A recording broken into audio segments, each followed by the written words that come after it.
সুপ্রিয় চাকরি প্রত্যাশী ভাই বোনেরা, জব একাডেমিতে স্বাগতম।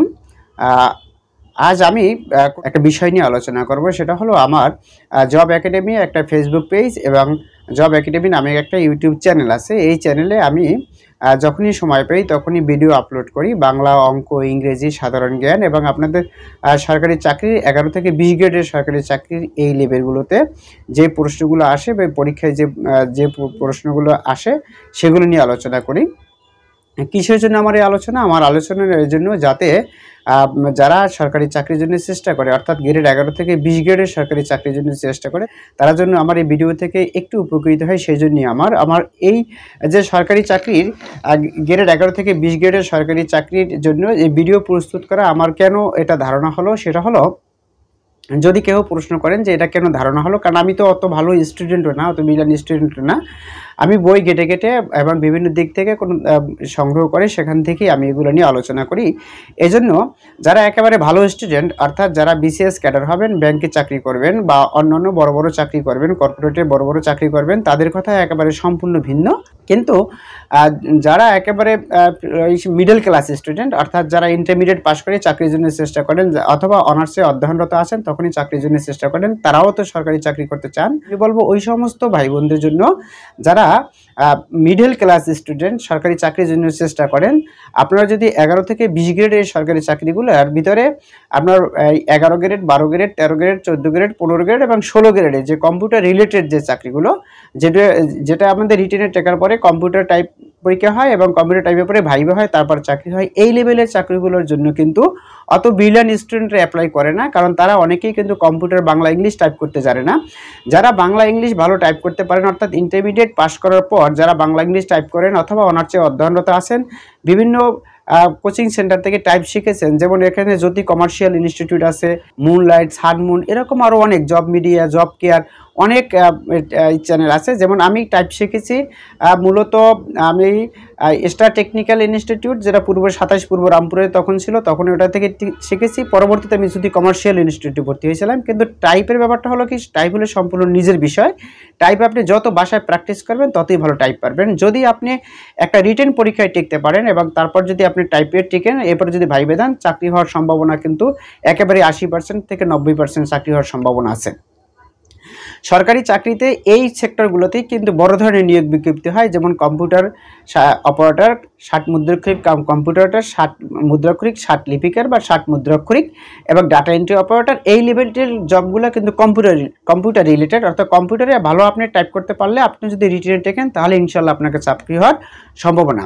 এখন আমি আপনাদের এই ভিডিও দিতে উৎসাহিত হলাম কেন, সেটা হলো, আমি যখন অনার্স পাস করার পরে, আমরা মূলত যারা জাতীয় বিশ্ববিদ্যালয়ে পড়াশোনা করেছি তারা কিন্তু বড় ধরনের একটা ভুল করি। আমরা ওই অনার্সের লাইফে অনার্সের একাডেমিক পড়াশোনা নিয়ে চেষ্টা করি। আমরা চাকরির যে বড় একটা ফিল্ড, যে আমাদের অনেক বড় প্রতিযোগিতামূলক বাজারে আমাদের পরীক্ষা দিয়ে সবার সাথে টিকে আমাদের চাকরি পেতে হবে, এটা আমরা ভুলে যাই যারা জাতীয় বিশ্ববিদ্যালয়ে পড়াশোনা করি। এবং যারা মফস্বল কলেজগুলো পড়াশোনা করেন তাদের অবস্থা আরও এরকম, যে তারা চিন্তা করে যে একাডেমিক পড়াশোনাটাই আমার কাছে সবচেয়ে গুরুত্বপূর্ণ। কিন্তু একাডেমিক এই 4 বছর অনার্স এবং 1 বছর মাস্টার্স করার পর আমি যদি চাকরির প্রস্তুতির জন্য চেষ্টা করি, তাহলে কিন্তু আমি ঢাকায় যারা পাবলিক ভার্সিটিতে বা অন্যান্য ভার্সিটিতে যারা পড়াশোনা করেন তাদের কাছে কিন্তু আমি অনেক পিছনে থেকে যাবো, অর্থাৎ 4-5 বছর পিছনে থেকে যাবো। কারণ কি? কারণ ঢাকায় যারা পড়াশোনা করে তারা সাধারণ জ্ঞান, আন্তর্জাতিক, বাংলাদেশ বিশ্ববিদ্যালয় বা অন্যান্য বিষয়গুলো নিয়ে, অর্থাৎ চাকরির জন্য যে তারা যে একটা বড় ধরনের প্রতিযোগিতামূলক পরীক্ষায় চাকরি দিয়ে বড় বড় কর্পোরেটে চাকরি করবে, সেই জন্য তারা আগে থেকেই প্রস্তুতি নেয়। কিন্তু আমরা যারা মফস্বল বা জাতীয় বিশ্ববিদ্যালয়ের বেশিরভাগ, সবাইকে বলবো না, বেশিরভাগই আমরা কিন্তু এই চাকরির জন্য প্রস্তুতি নিই অনার্স পাস করার পর, যেটা আমরা ঢাকায় অন্যান্য স্টুডেন্ট থেকে 4-5 বছর পিছনে থাকি। এই জন্য আমার কথা হলো, আমি যখন চাকরির জন্য ট্রাই করলাম তখন অনেক চাকরি হয় না। আমার এক বন্ধু শাহাদুল্লাহ কায়সার, ও 31তম বিসিএস ক্যাডার আছে, ও 31তম বিসিএস ক্যাডারে ও এখন সহকারী অধ্যাপক হিসেবে আছে বরিশালের একটা কলেজে। তা ও আমাকে বলল, তখন ওর পররাষ্ট্র মন্ত্রণালয়ে চাকরি হয়েছিল, পররাষ্ট্র মন্ত্রণালয়ে প্রশাসনিক কর্মকর্তারা চাকরি হয়েছিল। তখন ও একদিন আমাকে ফোন করে বলল যে, আমি তখন চাকরি করি সাজেদা ফাউন্ডেশনে ছিলাম। তো একদিন আমাকে ফোন করে বলল যে, এই লেভেলের চাকরিগুলো, যে বিভিন্ন মিনিস্ট্রিতে যে কম্পিউটার অপারেটর, 60 মুদ্রাক্ষরিক, 60 লিপিকার, এই চাকরিগুলো খুব সহজ এবং এগুলো কম্পিউটার টাইপের টেকলে চাকরি হয়, তো এগুলো আবেদন কর, এগুলো অনেকেই ফেয়ারে চাকরি হয়ে যায়, চেষ্টা কর। তখন আমি সাজেদা ফাউন্ডেশনের চাকরিটা ছেড়ে দিলাম আমার এই বন্ধুর কথায় এবং আমি আসলাম আসার পরে আমি ওই আমাকে ভর্তি করে দিয়েছিল 27 রামপুরা স্টার টেকনিক্যাল, যেখানে আমি শর্ট হ্যান্ড শিখেছিলাম এবং টাইপ শিখেছিলাম। সেখানেও আমাকে ভর্তি করাই দিল। আমি শর্ট হ্যান্ডার শিখলাম, টাইপ শিখলাম। এবার আস্তে আস্তে পরীক্ষা দিতে দিতে দিতে দিতে আজকের আবার এই যে ভোক্তা অধিকার সংরক্ষণ অধিদপ্তরে ব্যক্তিগত সহকারী পদে আমি প্র্যাকটিক্যালি টিকেছিলাম এবং ভাইবা দিয়েছিলাম। আমার এখানে চাকরি হয়েছে। আমরা 9 জনে এখানে আমরা ভাইবা দিয়েছিলাম। 2 জন আমাদের ব্যক্তিগত সহকারী, তখন সময় 2015 সালের ডিসেম্বর মাসের 15 তারিখে আমরা জয়েন করেছিলাম। আমরা 2 জন, আমি এবং খুলনার আমার এক কলিগ। তাহলে আমি দেখলাম যে এই লেভেলের চাকরিগুলো যারা মোটামুটি মিডল স্টুডেন্ট, যারা অত ভালো স্টুডেন্ট না, যারা ভালো স্টুডেন্ট তারা বড় বড় কর্পোরেট চাকরি করবেন, সেটা আমি আশা করি এবং তারা পাবেন, বিসিএস ক্যাডার হবেন তারা। কিন্তু যারা মিডল ক্লাস স্টুডেন্ট, যাদের একটা চাকরি দরকার, সরকারি চাকরি, তারা যদি ইন্টারমিডিয়েট পাশের পর অথবা অনার্সে যখন পড়েন, যখন চাকরির টাইপের কম্পিউটার টাইপটা শিখবেন এবং শর্ট হ্যান্ডার শিখবেন, ইনশাল্লাহ এই লেভেলের পরীক্ষাগুলো বহুত আপনাদের বিজ্ঞপ্তি আসে, এই লেভেলের পরীক্ষাগুলো যখন আবেদন করবেন ইনশাল্লাহ চাকরি হয়ে যাবে। তাহলে আমার সর্বোপরি মেসেজটা হলো, যারা সরকারি চাকরির জন্য চেষ্টা করেন, অর্থাৎ গ্রেড 11 থেকে 20 গ্রেডের সরকারি চাকরির জন্য চেষ্টা করেন, তারা কম্পিউটারটা ভালোভাবে শিখবেন, অর্থাৎ প্রতিদিন আধা ঘন্টা বাংলা এবং আধা ঘন্টা ইংরেজি টাইপ করবেন।